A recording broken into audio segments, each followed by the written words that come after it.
হবু বরের আত্মহত্যার খবরটা আয়েশার কানে আসে বিয়ের আগের দিন রাত 4টায়। হবু বরের বন্ধু কল দিয়ে জানায় তাসকিন আত্মহত্যা করেছে। তাসকিন আয়েশার হবু বর, যার সাথে তার সম্পর্ক ছিল 2 বছরের।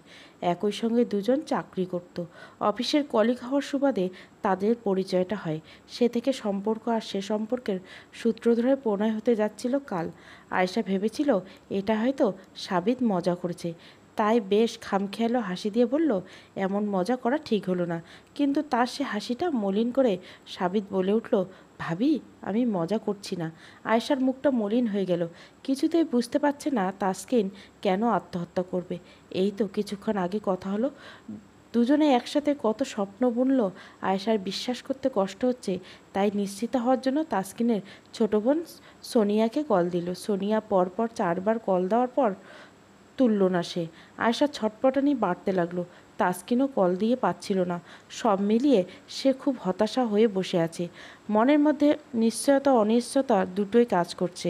এর মধ্যে তার মা শাহুরা বেগম এসে সজোরে কান্না করে দিলেন। মেয়ের পাশে বসে মাথায় হাত বুলাতে বুলাতে আজাহারি করতে লাগলেন। আয়েশা এবার বুঝতে বাকি রইল না সাবিত যা বলছে সবটাই সত্যি। সে দম ধরে বসে রইল। তার মুখ দিয়ে কোনো কথা বেরোচ্ছে না। চোখ বেয়ে পানি পড়ছে। বুকের যন্ত্রণা বহুমাত্রা বেড়ে গেলেও সেটা প্রকাশ করতে পারছে না। হাত দুটো তাকিয়ে দেখল এখনও মেহেন্দি রাঙা হয়ে আছে। টুকটুকে লাল হয়েছে মেহেন্দি। স্বাভাবিক মৃত্যু হয়তো এত কষ্ট আয়েশাকে দিত না, কিন্তু আত্মহত্যার ব্যাপারটা সে মানতে পারছে না। নিজের অজান্তে দম ধরে বসেছিল। চোখ দিয়ে পানি বের হওয়া ছাড়া আর কোনো উপক্রম তার মধ্যে পরিলক্ষিত হলো না। তার মা শাহুরা বেগম তার দিকে তাকিয়ে তার অবস্থা দেখে আরও জোরে কেঁদে দিয়ে বলল, মা রে, একটু চিৎকার দিয়ে কান্না কর, ভালো লাগবে। আয়েশা আর কোনো কথা বলতে পারছে না, শুধু হাতের দিকে তাকিয়ে জল ফেলছে। আস্তে গলায় বলল, মা, আমি তাসকিনের বাসায় যাব, তাকে দেখতে চাই। কথাটা বলে চুপ হয়ে গেল আয়েশা। শাহুরা বেগম তাকে ধরে নিয়ে রুম থেকে বের হলেন। আয়েশার বাবা আমজাদ সাহেব স্থির হয়ে বসে তখন সোফায় ছিলেন। নিজের একমাত্র মেয়ে এই অবস্থা সে মানতে পারছেন না। কি থেকে কি হয়ে যাচ্ছে সেটা তিনি বুঝতেও চেয়েও যেন বুঝতে পারছে না। আয়েশাকে দেখে হু হু করে কেঁদে শাহুরা বেগম বললেন, ওকে নিয়ে কোথায় যাচ্ছ? তাসকিনকে একটু দেখে আসুক, আর তো কোনো দেখতে পাবে না, বলেই কেঁদে দিলেন। আয়েশা তখন স্তব্ধ হয়ে দাঁড়িয়েছিল। তাসকিনের বাসা খুব একটা দূরে না, মিনিট 5-এর পথ। শাহুরা বেগম নিজের মেয়েকে নিয়ে বের হলেন। চারপাশটা তখনও বিয়েবাড়ির আমেজ ঝলমলে, তবে কেমন জানি ফিকে আর নির্জীব হয়ে আছে। রিস্কাও নেই যে রিস্কায় করে যাবে। শাহুরা বেগম আস্তে গলায় বলল, হেঁটে যেতে পারবে? আয়েশা শুধু মাথা নেড়ে সম্মতি দিল। চেনা পথটা হাঁটছে আয়েশা। চোখের সামনে কত স্মৃতি জমে উঠেছে তার, কত কিছু মনে হচ্ছে। এর মধ্যে মনে হলো কেউ তার পাশ দিয়ে হাঁটছে। পাশ ফিরে তাকিয়ে দেখলো কেউ নেই। আবার হাঁটতে শুরু করলো। মনে হলো কেউ একজন তার হাত ধরে হাঁটছে, কিন্তু পাশ ফিরে তাকিয়ে দেখলো কেউ নেই। মুহূর্তের হাতের স্পর্শটা বিলীন হয়ে গেল। এমন কেন হচ্ছে তা সেটা সে বুঝতে পারছে না। মিনিট 8 পরে দুজনে উপস্থিত হলো তাসকিনদের বাসায়। শাহুরা বেগম সেখানে গিয়ে আয়েশার হাতটা ছেড়ে দিল। চারপাশের মানুষ গিজগিজ করছে। বিয়েবাড়ির হুলস্থুল যেন ক্রমশ মলিন হয়ে আজাহারিতে রূপ নিল। আয়েশা মানুষের ভিড় ঠেলে ভেতরে ঢুকলো। তাসকিনের ঘরের দরজাটা খোলা। তাসকিনের লাশটা ঝুলছে। আয়েশা কাঁদতে চেয়েও কাঁদতে পারছে না। তার চেয়ে কিছু বিষয়ে পরিলক্ষিত হলো।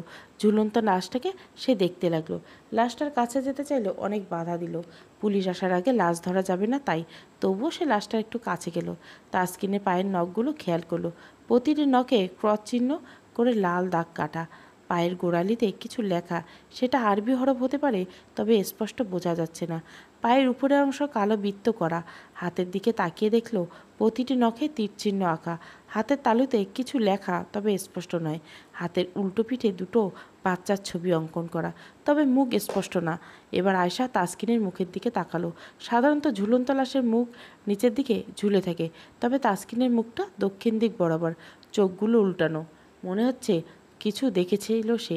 আয়েশা দেওয়ালের দিকটা খেয়াল করলো। তেমন কিছু তার চোখে পড়ল না। শুধু মনে হচ্ছিল একটা বাচ্চার অবয়ব দেওয়ালে আছে। তবে সেটা কি তার মনের ভুল ধারণা নাকি সত্যি? কান্নার সময় সে পাচ্ছে না এসব লক্ষ্য করে। বারবার মনে হচ্ছে তার হবু বর আত্মহত্যা করেনি, এমন কিছু হয়েছে যেটা সে বা অন্যরা জানে না।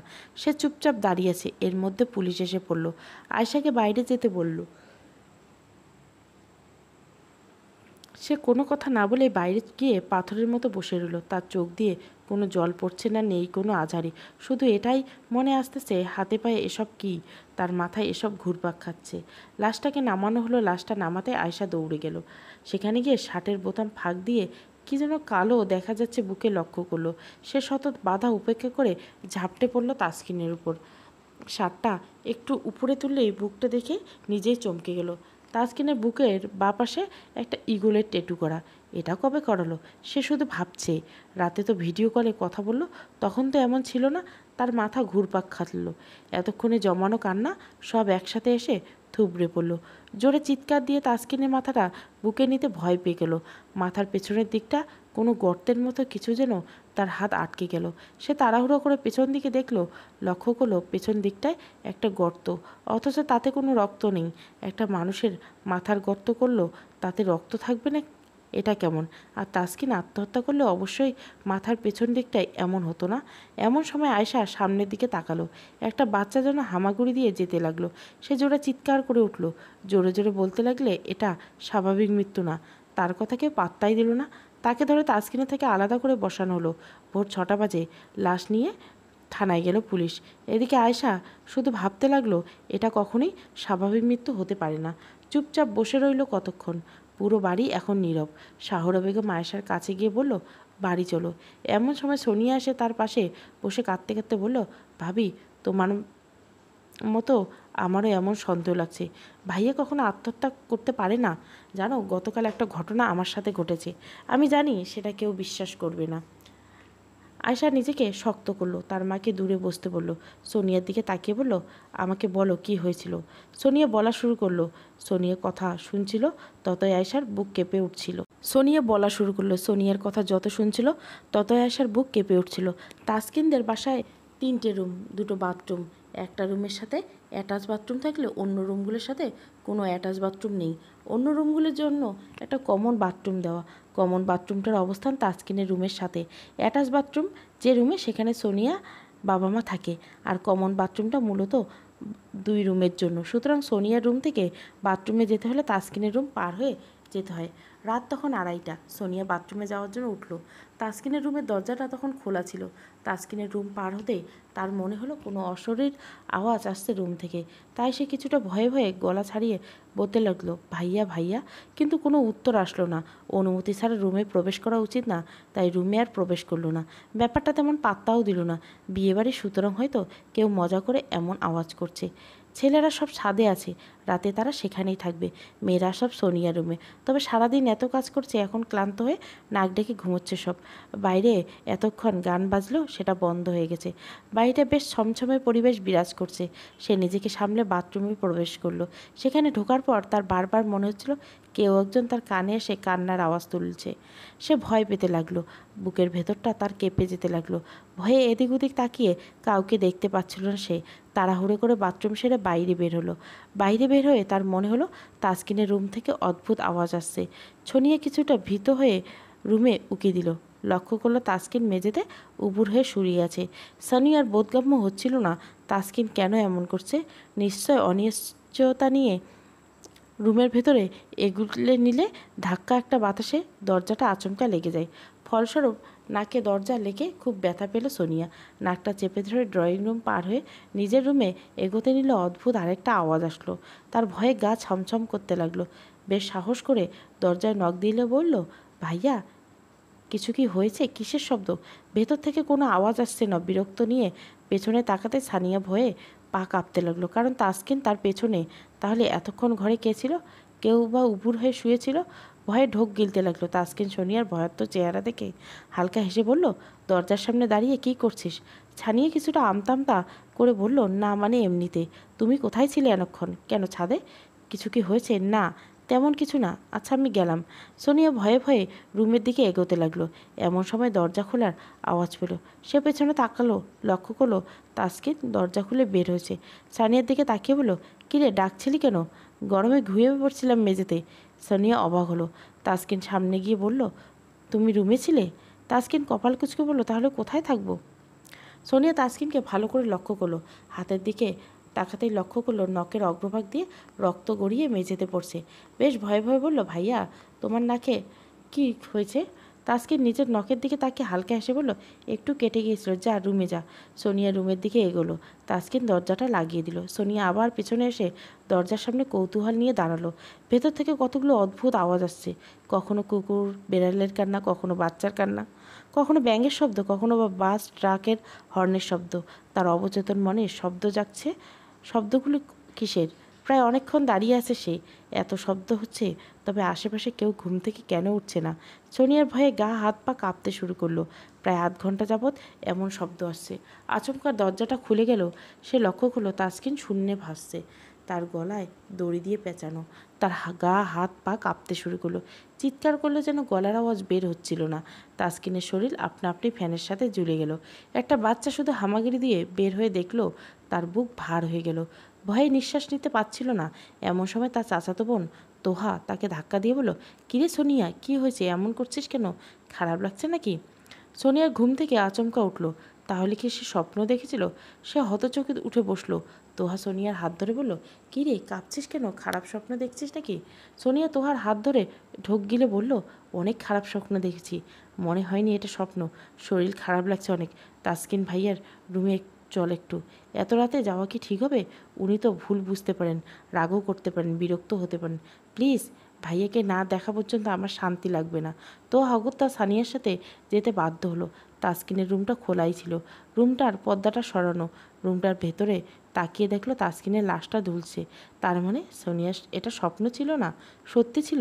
সোনিয়া তোহা জোরে চিৎকার দিয়ে উঠল, নিজের অজান্তে কাঁদতে লাগলো। তখন রাত 3:30 বাজে। তাদের চিৎকার শুনে বাকিরা ঘর থেকে বের হয়ে আসে। সোনিয়া কাঁদতে কাঁদতে মেঝেতে বসে পড়ে। এমন সময় তার চোখে পরিলক্ষিত হলো একটা বাচ্চা হামাগুড়ি দিয়ে যাচ্ছে। সে আরও জোরে কেঁদে উঠল। সে সাথে তোহার দিকে নজর দিয়ে দেখলো তোহার মুখে অবয়ব কেমন জানি জালের মতো আবরণ, চোখগুলো কেমন লাল। সে সময়টা বাকিরা এসে তাসকিনের এই অবস্থা দেখে চমকে ওঠে। তাসকিনের বাবা মা দুজনে জ্ঞান হারায়। এখনও পর্যন্ত তাদের জ্ঞান ফেরেনি। সোনিয়ার ঘটনাগুলো শোনার পর থেকে আয়শার মাথায় এটা যাচ্ছে, এটা কোনো স্বাভাবিক মৃত্যু না, এর পিছনে কোনো রহস্য অবশ্যই আছে। সোনিয়া সবটা বলে ততক্ষণে চুপ হয়ে চোখের জল ফেলছিল, আর আয়শা পাথরের মতো বসে হাজারটা প্রশ্নের উত্তর খুঁজছিল। সব কিছু উত্তর মেলাতে গেলেও যেন পারছিল না। নিজের অজান্তে বুক কেঁপে উঠছিল বারবার। শাহুরা বেগম আয়শার পাশে বসে মাথায় হাত বুলিয়ে দিতে বলতে লাগলো, চল মা, আর কত বসে থাকবি? আয়শা মায়ের কথায় তেমন কর্ণপাত করল না। নিজের ভেতরে থাকা প্রশ্নের ঘুরপাকে তলিয়ে যাচ্ছে। পাশ ফিরে তাকিয়ে তোহাকে লক্ষ্য করলো। তোহার মুখে অবয়ব দেখে আয়শার বুকটা ছেদ করে উঠল। একে কেন জানি না স্বাভাবিক লাগছে না। তোহার হাতের দিকে তাকালো সে। মুঠো করে কিছু একটা হাতে রেখেছে। সন্দেহ আয়শার আরও বেড়ে গেল। বসা থেকে উঠে দাঁড়ালো। থমথমে পরিবেশ বিরাজ করছে চারপাশ। কোনো শব্দ নেই। আস্তে আস্তে তোহার কাছে যেতে ঘটে গেল একটা আশ্চর্য ঘটনা। আস্তে আস্তে তোহার কাছে যেতে ঘটে গেল এক আশ্চর্য ঘটনা। তোহার মুখটা কেমন জানি কালচে জালের মতো অবয়ব দেখা গেল। তোহা তার চোখের দিকে তাকাতে তার বুকটা যেন কেঁপে উঠল, কারণ তোহার চোখগুলো সাদা অংশ কালো বর্ণ ধারণ করছে। সে তোহার দিকে তাকিয়ে নম্র সুরে বলল, তুমি কে? তোহার মধ্যে তুমি কি অন্য কেউ? সাথে সাথে তোহার রূপ স্বাভাবিক হয়ে গেল। তোহা কিছুটা বিস্ময় নিয়ে বলল, আয়শা ভাবি, কি বলছেন? আয়শা যেন হুঁশ ফিরে পেল। নিজেকে সামনে তোহার হাতের দিকে কৌশলে লক্ষ্য করলো। তার হাত দুটো কেমন যেন হয়ে গেছে। হাতের ভিতরে মুঠো করা কিছু কালো বস্তু লক্ষ্য করলো সে। তার দম ভারী হয়ে যাচ্ছে। এর মধ্যে শাহুরা বেগম আয়শাকে ধরে বলল, কিরে, কি হয়েছে তোর? এমন করছিস কেন? আয়শা নিজেকে সামলে বলল, কিছু না। শাহুরা বেগম আয়শাকে ধরে ঘর থেকে বের হলেন। তবে আয়শার মন থেকে তোহার বিষয়টা চড়ছে না। তাসকিনের মৃত্যু তাকে যতটা না কষ্ট দিচ্ছে, তার চেয়ে বেশি কষ্ট দিচ্ছে তাসকিনের মৃত্যু রহস্য কী সেটার প্রশ্ন মেলাতে গিয়ে। সে বাড়ির পথ ধরে হাঁটছে। বিয়ে বাড়িটা নির্জীব হয়ে গেছে। আলো জ্বলবে, তবে সে আলোয় যেন সব কিছু আরও অন্ধকার হয়ে গেছে। আনমনে শাহুরা বেগমের হাত ধরে সে হেঁটেই যাচ্ছে গন্তব্যের দিকে। বুকের ভেতরটা দুমড়ে মুচড়ে যাচ্ছে। কান্নাগুলো বৃষ্টি হয়ে নামলে হয়তো ভারী পাথরটা বুক থেকে নামতো। তবে কান্না যেন চোখ দিয়ে বের হচ্ছে না, উল্টে কষ্টে তার বুক ফেটে চৌচির হয়ে যাচ্ছে। পৃথিবীতে সবচেয়ে যন্ত্রণাদায়ক বিষয় হলো কষ্টগুলো বুকে জমাট বেঁধে থাকা। আয়শা হুট করে আছড়ে পড়ল। তার মনে হলো কেউ একজন তাকে পেছন দিক থেকে ধাক্কা দিচ্ছে। আছড়ে পড়তে তার চোখ মাটিতে পড়ল। মাটিতে কালো কালো রক্তের ছোপ। রক্ত দিয়ে যেন একটা বাচ্চার অবয়ব অঙ্কিত। চোখ দৃষ্টি সামনে নিতেই একটা বাচ্চা দৌড়ে যেতে দেখলো। বাচ্চাগুলো দাঁতগুলো কালো, ঠোঁটগুলো সেলাই করা, গায়ের বিভিন্ন জায়গায় কালো কালো কী যেন অঙ্কন করা, মাথার পেছন দিকটায় গর্তের নেয়। সে এবার বেদ জোরে চিৎকার দিয়ে উঠল। শাহুরা বেগম মেয়ের এমন আচমকা পড়ে যাওয়া আর চিৎকার শুনে তাড়াহুড়ো করে তাকে ধরল। তাকে তুলে দাঁড় করিয়ে হালকা জড়িয়ে ধরে বলল, কি হয়েছে মা? এমন করে চিৎকার করে উঠলে কেন? শরীর খারাপ লাগছে? আয়েশা চোখ বন্ধ করে সামনের দিকে হাত ইশারা করলো। মা দেখো, একটা অদ্ভুত বাচ্চা। আমার মনে হয় এই বাচ্চাটাই তাসকিনকে মেরে দিয়েছে। তাসকিনের মৃত্যু কোনো স্বাভাবিক মৃত্যু না মা, তাসকিন কোনো আত্মা মেরেছে। আয়েশার এমন ছন্নছাড়া কথা শাহুরা বেগম তাকে জড়িয়ে ধরে বলল, মারে সামনে কিছু নেই, দেখ। তুই কি দেখেছিস? বেশি হতাশ হয়ে গেছিস? জোরে জোরে কাঁদ, তাহলে ভালো লাগবে। সবার জীবন তো একই গতিতে যায় না, তোর কপালে এটাই লেখা ছিল। মারে তুই এমন করিস না, আমার যে কলিজাটা ফেটে যায়। মায়ের কথা শুনে আয়েশা সামনের দিকে তাকিয়ে দেখলো কেউ নেই। নিচে তাকিয়ে দেখলো কোনো রক্ত নেই। তাহলে একটু আগে সে কী দেখলো? এটা কি তার মতিভ্রম, নাকি কল্পনা বিস্তার, নাকি নিছক ভাবনার অভিব্যক্তি? সে নিজেকে সামলালো, মায়ের হাতটা শক্ত করে ধরে চলো বাসায় চলো। শাহুরা বেগম আয়েশাকে জড়িয়ে ধরে এগোতে লাগলো। আয়েশার বুকটা ভেদ যেন কোনো ছুরি ঢুকে আটকে গেছে মনে হচ্ছে। সেটা যন্ত্রণা অনেক প্রখর, তবে বুঝতে পারছে না কি করে নিজেকে সামলাবে। এ যন্ত্রণা থেকে মুক্তি পাবে। তাসকিনকে এভাবে হারাবে, সেটা তার ভাবনার বাইরে। নিজের ভেতরে পুড়ে ছাই হয়ে যেন দাউ দাউ করে জ্বলছে। বাসায় আসার পর থেকে সারা বাড়ি চুপ হয়ে গেল। থমথমে পরিবেশ। আত্মীয় স্বজন আস্তে আস্তে চলে যেতে লাগলো। যেসব অতিথি দাওয়াত করা হয়েছিল সেগুলো আবার না করে দেওয়া হলো। আয়েশার ভেতরটা পুড়ছে শুধু। কেউ কেউ আয়েশাকে পরোক্ষভাবে নিজের হবু বরের মৃত্যুর জন্য দায়ী করেছে, কেউ কেউ অলক্ষী ট্যাগ দিয়ে দিচ্ছে। তাসকিন মরে গিয়েও যেন সব কিছুর জন্য তাকে দায়ী করা হচ্ছে। সন্ধ্যা গড়িয়ে রাত নামলো। পরদিন পানি ছাড়া কিছুই খায়নি আয়েশা। নিজের রুমের মেঝেতে বসে মেঝের দিকে তাকিয়ে আছে সে। জোরে জোরে নিঃশ্বাস নিচ্ছে। খারাপ লাগলো, কাঁদতে না পারার যন্ত্রণা ভুগছে। এমন সময় তার খালাতো বোন তুন্না এসে জানালো তাসকিনকে রাতে কবর দেওয়া হবে। তুন্নার কথা শুনে বুকটা যেন আরও ভার হয়ে গেল। হালকা গলায় বলল, রিপোর্ট কি বলল? আশ্চর্য হলো সত্যি যে রিপোর্টে নাকি আসছে তাসকিন ভাইয়া হত্যা, হার্ট অ্যাটাকে হয়েছে। তবে তাসকিন ভাইকে তো ঝুলন্ত অবস্থায় পাওয়া গেছে। গলায় তেমন বিশেষ তরিয়ে কোনো আঘাত বা চিহ্ন পাওয়া যায়নি। বিষয়টা অবিশ্বাস্য হলো ময়নাতদন্তের রিপোর্টে এমন কিছু বলছে। তাসকিনের মৃত্যু স্বাভাবিক না সেটা আয়েশা এবার দৃঢ়ভাবে বিশ্বাস হতে লাগলো। টিনার হাত ধরে বলল, আমি তাসকিনকে আর এক নজর দেখতে চাই, আমাকে একটু নিয়ে চল। খালাখালু না করছিল তোকে বলতে, আর বলেছে যেতে চাইলেও যেন নিয়ে না যাওয়া হয়। তোর মানসিক অবস্থার কথা বিবেচনা করে তুই একটু লুকিয়ে আমাকে বের কর প্লিজ। আমি তাসকিনকে শেষ দেখা দেখতে চাই। আয়েশার আবদারের কাছে তুন্না যেন গলে গেল। তাই মৃদু সুরে বলল, এ দরজাটা লাগিয়ে দে, পেছনের দরজা দিয়ে বের হব। রাত 9টায় জানাজা হবে। এখন তো 8টা বাজে সবে, আমরা 8:45-এর দিকে রওনা দিব। আমি এখন খালাখালুকে বলে আসি যে তুই ঘুমিয়ে পড়েছিস আর আমি তোর সাথে ঘুমাবো। তারপর দরজা লাগিয়ে দিব। তারা তো ভাববে আমরা ঘুমিয়ে গেছি। তারপর আমরা মুখ ঢেকে পেছনের দরজা দিয়ে বেরোবো। খালু তো মনে হয় জানাজায় যাবে, তাই বিকল্প রাস্তা ধরে যাব, যাতে কেউ দেখতে না পারে। আয়েশা তুন্নাকে জড়িয়ে ধরে কাঁদতে কাঁদতে বলল, আমার জীবনটা কেন এমন হলো রে? আমার তাসকিনকে আমি পাওয়ার আগে হারিয়ে ফেললাম। কলিজাটা যেন ফেটে যাচ্ছে আমার। শান্ত হ তুই, এমন করিস না। আল্লাহ যা করে ভালোর জন্য। এত ভালো তো আমি চাইনি। শান্ত হ আয়েশা, নিজেকে কন্ট্রোল কর। আয়েশা নিজেকে সামলে নিল। তুন্না শাহুরা বেগম আর আয়েশার বাবাকে ঘুমের কথা বলে দরজা লাগিয়ে দিল। রাত তখন 8:45। দুজনে কালো ওড়না দিয়ে মুখ পেঁচিয়ে বিকল্প রাস্তা দিয়ে হাঁটতে শুরু করলো তাসকিনের বাসায় যাওয়ার জন্য। এ রাস্তা মূলত ছোট, গলি হওয়া চলাচল কম। এ সময়টা এই গলিটা বেশ জনশূন্য। আশেপাশে কেউ নেই। গলিটা এমন সরু যে পাশাপাশি দুজন হেঁটে যাওয়া মুশকিল। আয়েশার সামনে আর তুন্না পেছন পেছন হাঁটছিল। এমন সময় তুন্নার পা ধরে কেউ একটা হ্যাঁচকা টান দিল। তুন্না তাল সামলাতে না পেরে পড়ে গেল আর আয়েশার কামিজের এক অংশ টেনে ধরল। আয়েশা আচমকা জামায় টান পেয়ে পেছনে ফিরল। পেছন ফিরতে তার শরীর হিম হয়ে যেতে লাগলো, কারণ তুন্না মাটিতে আছড়ে পড়ে উবুর হয়ে আছে। তার উপর একটা মানব শিশু দাঁড়িয়ে খিলখিল করে হাসছে। ঠোঁটগুলো কাটা, উপরের ঠোঁটটা নাকের নিচের চামড়ার সাথে সেলাই করা এবং নিচের ঠোঁটটা থুতনির চামড়ার সাথে সেলাই করা। দাঁতগুলো কালো কুচকুচে ফর্সা চেহারায় কালো দাঁতগুলোকে অনেকটা বেশি বিশ্রীভাবে পরিলক্ষিত হচ্ছে। চোখ আছে তবে পাতা নেই। চোখের ভেতরের অংশ বিপরীত পরিক্রমণায় চলছে, অর্থাৎ কালো লেন্সটা সাদাটে হয়ে আছে আর সাদা অংশটা কালো হয়ে আছে। গালের এক পাশে লাল রেখা আঁকা। বাচ্চাটার উচ্চতা 2 ফুটের বেশি হবে না। এক দুটো পা দুটো উল্টো, এক হাতে আঙ্গুল গুনে গুনে 10টা হবে, প্রতি দুটো আঙ্গুল জোড়া লাগানো। দু হাতে হিসাব অনুপাতে 20টা আঙ্গুল, পা জোড়া আঙ্গুলবিহীন। শরীরে বিভিন্ন অংশে লাল রেখা টানা। বাচ্চাটা হাসির শব্দ প্রবল হতে লাগলো। তুন্না মাটিতে পড়ে আর উঠতে পারছে না, দম নিতে কষ্ট হচ্ছে। আর এদিকে আয়েশা স্তব্ধিত হয়ে দাঁড়িয়ে রয়েছে।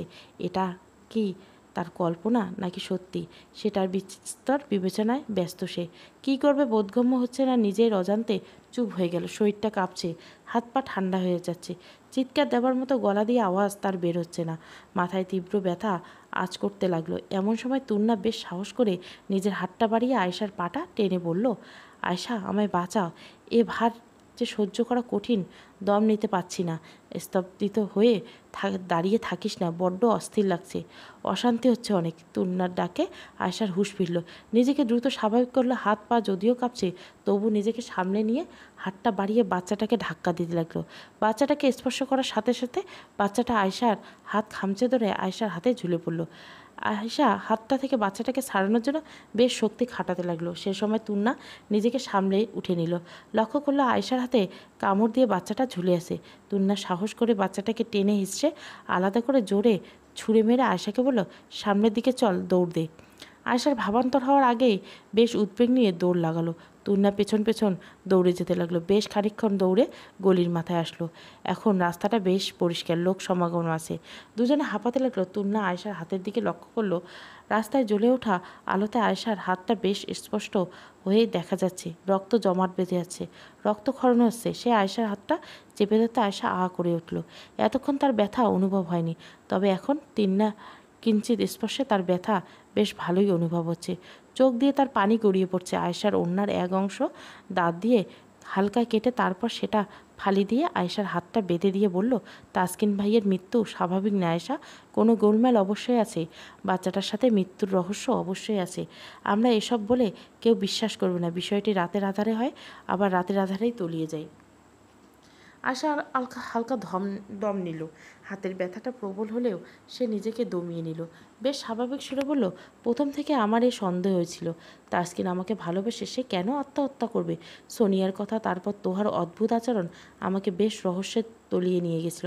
আমি জানি না, যা হচ্ছে সেটা স্বাভাবিক না, কিছু তো একটা আছে যেটা আমাদের জানার বাইরে। আয়েশার কথাগুলো শুনে তুন্নার মাথায় অনেক কিছুই ঘুরছে, তবে সেটা আয়েশাকে প্রকাশ না করে হালকা গলায় বলল, 9টার উপরে বাজে, জানাজা হয়তো শেষ। তারপর রাস্তার দিকে তাকিয়ে দেখলো মানুষ সব দলে দলে গন্তব্য ফেরার পথে। তুন্না মানুষগুলোকে ইশারা করে বলল, দেখ, এরা হয়তো জানাজার শেষে বাড়ি ফিরছে। তুন্নার কথা শেষে আয়েশার বুকটা ফেটে যাচ্ছে। নিজের ভালোবাসার মানুষটা মুখটা আর সে দেখতে পারল না। বেশ কষ্ট নিয়ে তুন্নাকে বলল, কবরটা দেখে আসি, আর তো কিছু দেখার সুযোগ পাবো না। এত সব ঘটে গেল, কপালটাই খারাপ। মন খারাপ করিস না, রাস্তায় মানুষজন গিয়ে নেক, তারপর তুই আর আমি গিয়ে দেখে আসবো। ভয় লাগছে অনেক, বাসায় ফিরবো কি না সেটাও ভাবছি। তুন্নার কথা শুনে আয়েশা তার হাতটা চেপে ধরে বলল, এমন বলিস না, যা হবার হবে। আমাকে একটু তার কবরের মাটিতে স্পষ্ট করতে চাই, আর কিছু চাই না। তুন্না আর কথা বলতে পারল না। ভয়ে গা ছমছম করলেও আয়েশার আবেগের কাছে যেন সব হেরে গেল। তারা দুজনে কিঞ্চিত দাঁড়িয়ে রইল। লোকের ভিড় যখন কমলো, রাস্তাটা যখন ফাঁকা হলো, ঠিক তখনই দুজন হেঁটে কবরের পাশে গেল। তাসকিনের কবরটা তাদের পারিবারিক কবরস্থানে দেখা হয়েছে। চারিদিক থেকে গোলাপ জলের গন্ধ আসছে, সে সাথে শীতল হাওয়া, হালকা হালকা বৃষ্টির করা পড়ছে। সব মিলে পরিবেশটা বেশ শান্ত শীতল। এদিকে আয়েশার বাবা জানাজা থেকে ফিরে এসে হু হু করে কেঁদে দিল। শাহুরা বেগম আয়েশার বাবাকে এভাবে কাঁদতে দেখে আস্তে করে তার কাছে এসে বলল, তুমি কান্নাকাটি করো না দয়া করে, আয়েশা ঘুমাচ্ছে, তোমার কান্নার আওয়াজে ও উঠে কান্না করবে, তুমি চুপ হও। আয়েশার বাবা চোখের জল মুছতে মুছতে বলল, কান্না তো আর সাধে করছি না। তাসকিনের লাশ চেনার উপায় আছে? কেউ কেউ তো বলছে লাশটা বদলে গেছে, এটা তাসকিন না, মুখটা যে পুড়ে রয়েছে।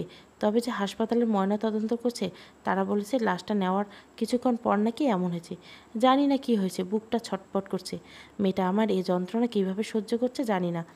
ভালোই হয়েছে যেতে দেয়নি, না হয় এই লাশটা দেখলে আর সহ্য করতে পারতো না। শাহরা বেগম মুখ চেপে কেঁদলেন। যে মায়ের বুক খালি হয়েছে তাদের যেন কেমন লাগছে আল্লাহ জানে। তাদের জ্ঞান ফিরেছে, এই যাচ্ছে। সোনিয়া তো চুপ হয়ে গেছে। আয়শার মতো সেও হয়তো কাঁদতে পারছে না। কি থেকে কি হয়ে গেল, জীবনটা এত কঠিন কেন? শাহরা বেগম নিজেকে সামলে নিয়ে বলল, থাক, এবার ঘরে চলো। আয়শা ঘুমাচ্ছে, ঘুমুক। ওর কান পর্যন্ত আর নিও না, সারাদিন কিছু খায়নি, এমনি ক্লান্ত অনেক। ঘুম না হলে ও আরও অসুস্থ হয়ে যাবে। আয়শার বাবা আর কথা বাড়ালো। ঘরে গিয়ে দুজনে বসে রইল চুপ করে। এদিকে টিনা আর আয়শা পৌঁছে গেল কবরের কাছে। কবরের কাছে যেতেই আয়শার কোমল স্পর্শ অনুভব করলো কাঁধে। পেছন ফিরে তাকাতেই দেখলো তাসকিন। খানিকটা ভয় পাচ্ছিল, তবু সাহস নিয়ে স্তব্ধ সুরে বলল, তুমি না মরে গেছো, তাহলে কে তুমি? তাসকিন গলাটা ভার করে বলল, আমার সাথে যা হয়েছে শুনবে না? আর তুমি ছাড়া আমি কারোর সামনে দৃশ্যমান হব না, এমনকি টিনার সামনেও না। টিনা শুধু কণ্ঠস্বরে আওয়াজ পেল, তবে আশেপাশে কাউকে দেখতে পেল না। যদিও টিনা দুজনের কথোপকথন বুঝতে পারছে এটা তাসকিন। বেশ অগোছালো গলায় টিনা বলে উঠল, আপনার সাথে কোনো খারাপ কি হয়েছে, প্লিজ বলুন। টিনার কথা তাসকিন বলে উঠল, আমি মৃত নাকি জীবিত বুঝতে পারছি না। আমার জানাজা হয়েছে নাকি অন্য কারো, তাও আমি বুঝতে পারছি না। আমি কারোর সামনে দৃশ্যমান হতে পারছি না, একমাত্র আয়শা আমাকে দেখছে। আমার আওয়াজ কারো কানে পৌঁছাচ্ছে না। তোমাদের দুইজন ব্যতীত কেউ আমাকে উপলব্ধি করতে পারছে না। তবে আমার মনে হচ্ছে আমি মরিনি। আয়শা তাসকিনের এমন কথা শুনে বেশ অবাক হয়ে বলল, কী এমন হয়েছে? আর সে লাশটা কার? আর কে তোমার রুমে ঝুলে ছিল? আমি তো কিছুই বুঝতে পারছি না। আর আমার কল্পনা নাকি মতিভ্রম, সেটা বোঝার অবকাশ পাচ্ছি না। তাসকিন আশ্বস্ত করে বলল, আয়শার সামনে তাসকিন আছে আর এটাই বাস্তব। তারপর নিজের সাথে ঘটে যাওয়া ভয়ঙ্কর কাহিনীর বর্ণনা দিল। আয়শা কাহিনী শুনে থমকে গেল, গা হিমহিম করছে। সত্যি কি এটা সত্য, নাকি তার কল্পনা, নাকি আরও রহস্য তলিয়ে গেল? তাসকিন সেদিন আয়শার সাথে কথা বলে ফোনটা রাখলো। চুপ করে আনমনে শুয়ে আয়শার কথা ভেবে চোখটা বন্ধ করলো। এমন সময় তার মনে হলো কেউ একজন তাকে ডাকছে, খুব মৃদু মিষ্টি সুরে। কিছুটা অসাবধান হয়ে চোখটা খুলল। দেওয়ালে একটা নারীর প্রতিবিম্ব ভেসে উঠল। সে কিছুটা বিস্ময় নিয়ে তাকালো, প্রতিবিম্বের উৎস খুঁজতে লাগলো। এমন সময় তাসকিনকে কেউ একজন ডাক দিল। লক্ষ্য করলো ছাদ থেকে তুষার ডাকছে। সে সরাসরি উঠে ছাদে গেল। সেখানে গিয়ে লক্ষ্য করলো বন্ধুরা সবাই বিয়ার এনেছে। তাকে এগিয়ে দিল। সে না নিয়ে হালকা হেসে বলল, কাল বিয়ে, আজ এসব খাবো না, আয়শা রাগ করবে। বন্ধু বলে সবাই হেসে জবাব দিল, এখন তো বউভক্ত হয়ে গেলি। তাসকিন মৃদু হেসে বলল, সে না হয় একটু হলাম, তোরা থাক, বড্ড ঘুম পাচ্ছে আমার। বলেই চলে আসলো রুমে। আসার সাথে সাথে নিজের মতো একজনকে উপুর হয়ে শুয়ে থাকতে খেয়াল করলো। কিছু ভয় নিয়ে জিজ্ঞাসা করলো, তুমি কে? লোকটা উপুর হয়ে থেকে তাসকিনের দিকে তাকালো। তাসকিনের ভয়টা আরও বেড়ে গেল। এতক্ষণে মনে হচ্ছে লোকটা নিজের গড়নের, এখন তো মনে হচ্ছে লোকটা তার মতো চেহারার অধিকারী। সে ভয়ে পিছিয়ে গেল। কে তুমি? লোকটা খিলখিল করে হেসে কী যেন তাসকিনের দিকে ছুঁড়ে মারল। তাসকিন নাকের সাথে সাথে কোনো এক সুঘ্রাণ ভেসে আসলো। তারপর থেকে তার মনে হতে লাগলো সে শূন্যে ভাসছে, অদৃশ্য কেউ। এরপর এত সব ঘটনা তার চোখের সামনে ঘটলো, সে বুঝতে পারছে না এসব কি। সেদিন নিজের চোখের সামনে দেখেছিল তার মতো দেখতে একটা লোক গলায় দড়ি দিয়ে আছে। একটা বাচ্চা এলোপাথারি দৌড় দিচ্ছে ঘরে। বাচ্চাটা কখন হাসছে, কখনো কাঁদছে। বাচ্চাটার লোমহর্ষক চেহারা তাকে আরও ভীতু করে দিল। এর মধ্যে তোহার আগমন ঘটেছে কয়েকবার। তোহা এসে কী যেন বিড়বিড় করে রুম থেকে বের হয়ে যেত। ওই লোকটার গলায় দড়ি দেওয়ার পরেও ওই লোকটার হাতে পায়ে কী যেন লিখে পানির মতো ছিটিয়ে গিয়েছিল। তোহা এসব আচরণের কারণ বুঝতে পারছিল না তাসকিন। সেই ঘটনার পর থেকে তাসকিন অদৃশ্য। একবার মনে হচ্ছে সে সত্যি সত্যি বেঁচে নেই, আবার মনে হচ্ছে সে বেঁচে আছে। তাসকিনের ঘটনায় তুন্না আর আয়শা জানার পর চুপ হয়ে গেল। এটার সাথে তোহার জড়িত তারা দুজনে বুঝতে পারল। কিন্তু তোহার লাভটা কি? তুন্না আচমকা বলে উঠল, এমনও হতে পারে তাসকিন ভাইকে তোহা পছন্দ করে, তাই কালা জাদু করেছে যাতে করে বিয়েটা আটকে যায় আর তাসকিন ভাই তোহার বসে আসে। তুন্নার কথা শুনে আয়শা ভাবার্থ গলায় বলল, এমন কিছু হওয়ার সম্ভাবনা নেই। তোহা বিবাহিত আর তোহার স্বামী, তোহার সাথে বিয়ে হয়েছে 5 বছরের ভালোবাসার পর। তাদের স্বামী স্ত্রীর সম্পর্ক যথেষ্ট মিল মহব্বত হয়েছে। আর তাসকিন তোহাকে নিজের ভাইয়ের মতো দেখে। এমন হতে পারে তোহার মধ্যে অন্য কেউ আছে যে তোহাকে দিয়ে এসব করাচ্ছে। সে বাচ্চাটার সাথে কোনো না কোনো রহস্য তো আছেই। আয়শার কথা শুনে তুন্না চুপ হয়ে গেল। কি বলবে বুঝতে পারছে না। এই মুহূর্তে করণীয় কি সেটাও তার বোধগম্য হচ্ছে না। কিছুটা অনিশ্চয়তার সহিত বলল, তোহাকে লক্ষ্য করলে হয়তো রহস্য উদ্ঘাটন করতে পারবো। তাসকিন ভাইয়া তো অদৃশ্য, আপনি না হয় ওকে লক্ষ্য করুন। তাসকিন সব আশায় জল ঢেলে দিয়ে জবাব দিল, আমি তোহার আশেপাশে ঘেঁচতে পারবো না, এই কবরস্থানের বাইরেও যেতে পারবো না। শুধুমাত্র রাতে আয়শার সামনে দৃশ্যমান হতে পারবো। সারাদিন আমি চাইলেও কিছু করতে পারবো না, কারণ আমি ঘুমন্ত হয়ে পড়বো। সারাদিন কিভাবে কাটাবো বলতে পারবো না। আশা চুপ হয়ে থাকে। এখানে বেশিক্ষণ থাকাও তার জন্য শুভ নয়, কারণ এ রহস্য উদ্ঘাটন করতে তাকে একাই করতে হবে। এ রজনীর রাতের রহস্য বের করতে তাকেই হবে। ভাবতে লাগলো, তোহার উপর নজর রাখতে হবে। এখন কি তাসকিনদের বাসায় যাবে নাকি নিজের বাসায় যাবে সেটাই ভাবছে। আয়শার নীরবতা টের পেয়ে তিন্না বটলে উঠল, তোর কি হয়েছে আয়শা, এত চুপচাপ কেন, কিছু বল। আয়শা বেশ নির্জীব গলায় উত্তর দিল, এখন এখানে আর নয়, চল বাসায় যাই। বাচ্চাটা বারবার আক্রমণ করবে এটা আমি জানি। ওই বাচ্চাটাকে ঘিরে রয়েছে এ রাতের রহস্য। তারপর তাসকিনের দিকে তাকিয়ে বলল, তুমি এখানেই থাকো, কালকে আবার দেখা হবে। কিচ্ছু হবে না, সব ঠিক হয়ে যাবে। বলে আয়শা তুন্নাকে নিয়ে বাসায় আসলো। বাসায় আসার সময় তেমন কোনো ভৌতিক কাহিনী ঘটল না। ঘরে বসে সে হাজারটা কথা ভাবতে লাগলো। তোহার সাথে বাচ্চাটার সম্পর্ক কী? তোহাকে কি কেউ বসে নিয়ে এমন করছে নাকি তোহা নিজেই কোনো স্বার্থ হাসিলের জন্য এমন করছে? তোহা তাসকিনে ক্ষতি করতে পারবে সেটা আয়শা ভাবতে পারছে না। যতই চিন্তা করছে ততই যেন গুলিয়ে যাচ্ছে। চিন্তার এক পর্যায়ে সে বেশ কড়া একটা ঘুম দিল। সকালে তার ঘুম ভাঙলে টিনার ছটপটানি দেখে। সে তাড়াহুড়ো করে শোয়া থেকে উঠে টিনাকে জিজ্ঞাসা করলো, কিরে কী হয়েছে তোর, এভাবে ডাকছিস কেন আর এত হাঁপাচ্ছিস কেন? টিনা বেশ জোরে জোরে দুইটা নিঃশ্বাস ফেলে বলল, তোহা আত্মহত্যা করেছে। টিনার মুখটা এমন কথা শুনে আয়শা চুপসে গেল। তোহা আত্মহত্যা কেন করবে বুঝতে পারল না। বেশ কৌতূহল নিয়ে জিজ্ঞাসা করলো, আর কিছু শুনেছিস? আমি লাশও দেখে এসেছি, তুই ঘুমাচ্ছিলিস তাই তোকে ডাকিনি। তাসকিন ভাইয়ের ঘরেই আত্মহত্যা করছে। কেন করেছে কোনো কারণ জানেনি। লাশ কোথায়? পুলিশ নিয়ে গেছে। আশার দম যেন বন্ধ হয়ে যেতে লাগলো। সব আশার আলোয় এক এক করে নিভে যেতে লাগলো। তোহাকে নিয়ে যে ভাবনা ছিল তা নিমেষেই যেন মলিন হয়ে গেল। সন্দেহের দৃষ্টি তোহার দিকে থাকলেও সে এখন সন্দেহের তালিকায় মৃত। এ ঘটনার উদ্ঘাটন করতে অবশ্যই তাকে তাসকিনদের বাসায় থাকতে হবে। তবে তার বাবা মা থাকতে দিবে বলে মনে হয় না। কি করবে ভেবে পাচ্ছে না সে। কোনো রকম নিজেকে সামলে মোবাইলটা নিয়ে সোনিয়াকে কল দিয়ে বলল, আমি রাত 12টার পর আসলে আমাকে কি তোমার বাসায় ঢুকাতে পারবে, অনেক প্রয়োজন। তারপর ঘটে যাওয়া সব ঘটনা খুলে বলল। সোনিয়া বেশ আশ্চর্য হলো। তার কাছে যেমন সব ঘটনা রূপকথার ভৌতিক গল্প মনে হয়, তবে এটাই বাস্তবতা। সে হালকা জবাব দিল, অবশ্যই পারবো। আসার আগে আমাকে কল দিও। আজকে কি আসবে? হ্যাঁ আসবো। বলেই কলটা কাটলো। সারাদিন বেশ অস্থির অস্থির লাগলো। দিন যেন অস্থিরতা তর কাটছে না। অনেক অস্থিরতা নিয়ে দিনটা পার করলো। রাত 11:45 টিনাকে নিয়ে পেছনের দরজা দিয়ে বের হলো। তারপর তাসকিনদের বাড়ির পথ ধরে হাঁটতে লাগলো। গা ছমছম করছিল, বারবার মনে হচ্ছিল কেউ একজন পেছনে। এমন সময় আয়শার মুখ কেউ চেপে ধরলো। আয়শা ওপাশ ফিরে তাকাতেই বরফের মতো হয়ে গেল ভয়ে, আর টিনা অসাড় হয়ে যেতে লাগলো। রজনী রাতের রহস্য পর্ব 1 ভালো লাগলে অবশ্যই লাইক, শেয়ার এবং সাবস্ক্রাইব করবেন। Thank you for watching.